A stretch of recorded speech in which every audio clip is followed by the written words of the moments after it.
AP Telangana ప్రభుత్వాలు దోస్త్ మేరా దోస్త్ అంటున్నాయి. కలిసి ఉంటే కలదు సుఖమని మెసేజ్ ఇస్తున్నాయి. సమస్యల పరిష్కారానికి సఖ్యతే మార్గమని చాట్ చెప్తున్నాయి.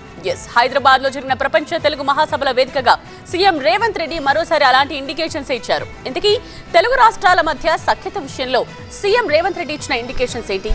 ఈ దోస్తీ టాపిక్ ఇప్పుడు ఎందుకు తెర మీదకి వస్తోంది? ఏపీ తెలంగాణ రెండు వేర్వేరు రాష్ట్రాలు మాత్రమే వేరు, ప్రజలంతా ఒక్కటే, అందరం తెలుగు వాళ్ళమే. కానీ రాజకీయ వైరుధ్యాల నేపథ్యంలో అప్పుడప్పుడు గిల్లి గజ్జాలు వెలుగులోకి వస్తున్నాయి. కానీ ఏపీలో చంద్రబాబు సీఎంగా ఉండడం, తెలంగాణలో రేవంత్ రెడ్డి ముఖ్యమంత్రిగా ఉండడంతో ఏపీ తెలంగాణ దోస్తీ దిశగా పయనిస్తున్నాయి. ఇటీవల వరుసగా జరుగుతున్న పరిణామాలే అందుకు నిదర్శనం. మొన్న మధ్య నీటి పంపకాలు, విభజన సమయంలోని ఉద్యోగుల బదిలీలు, రీసెంట్ గా తిరుమల దర్శనాల విషయంలో రెండు రాష్ట్రాల మధ్య సానుకూల పవనాల్ని గుర్తు చేస్తున్నాయి.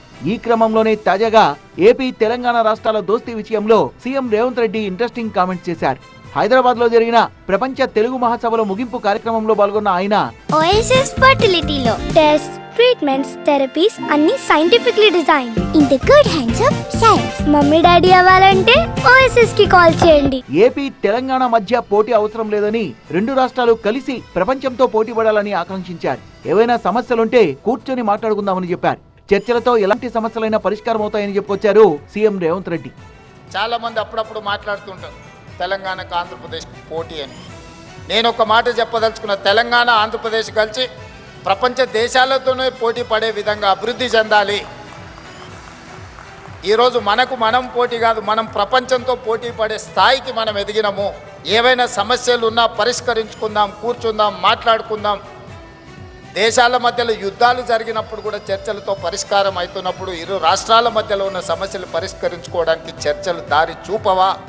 ముందు ఏపీ ప్రభుత్వం కొత్తగా చేపట్టనున్న గోదావరి బనకచర్ల అనుసంధానంపై నీటిపారుదల శాఖ అధికారులతో భేటీ అయిన సీఎం రేవంత్ రెడ్డి సమగ్ర అధ్యయనం చేయాలని సూచించారు. ఈ క్రమంలోనే వరద జలాల ఆధారంగా ఏపీ నిర్మిస్తున్న ఆ ప్రాజెక్టుకు ఎలాంటి అనుమతులు లేవని రేవంత్ రెడ్డికి అధికారులు వివరించారు. దాంతో తెలంగాణ అభ్యంతరాలకు సంబంధించి ఏపీ ప్రభుత్వ ప్రధాన కార్యదర్శికి లేఖ రాయాలని సీఎం ఆదేశించారు. అవసరమైతే సామరస్యంగా చర్చలు జరిగేలా చర్యలు తీసుకోవాలని ఆదేశాలిచ్చారు. తెలంగాణతో బంధం బలోపేతం చేసుకోవడానికి సీఎం చంద్రబాబు కూడా పాజిటివ్ థింకింగ్ లోనే వెళ్తున్నారు. తెలంగాణతో దోస్తీ కోసం వచ్చిన ఏ అవకాశాన్ని వదులుకోవడం లేదు. ఇటీవల తిరుమల శ్రీవారి దర్శనాలు, ఆర్జిత సేవల ఇష్యూలో అది రుజువైంది. తన ఎమ్మెల్యేలు, ఎమ్మెల్సీలు ఇచ్చే సిఫార్సు లేఖల్ని గౌరవించాలని సీఎం రేవంత్ రెడ్డి లేఖ రాయగా ముఖ్యమంత్రి చంద్రబాబు సానుకూలంగా రియాక్ట్ అయ్యారు. అలాగే నీళ్లు, ప్రాజెక్టుల విషయంలో కూడా అదే వేలో వెళ్లేందుకు సీఎం రేవంత్ పక్కా ప్రణాళికల్ని రచిస్తున్నారు. మొత్తంగా ఏపీ తెలంగాణ ప్రభుత్వాలు సఖ్యతగా ఉంటూ సమస్యలు పరిష్కారం చేసుకునేందుకు వేగంగా అడుగులు వేస్తున్నాయి. కలిసి కూర్చొని చర్చలతో ఏపీ తెలంగాణ మధ్య సమస్యల్ని పరిష్కారం చేసుకుందామని సీఎం రేవంత్ రెడ్డి పిలుపునివ్వడం ఇంట్రెస్టింగ్ గా మారింది.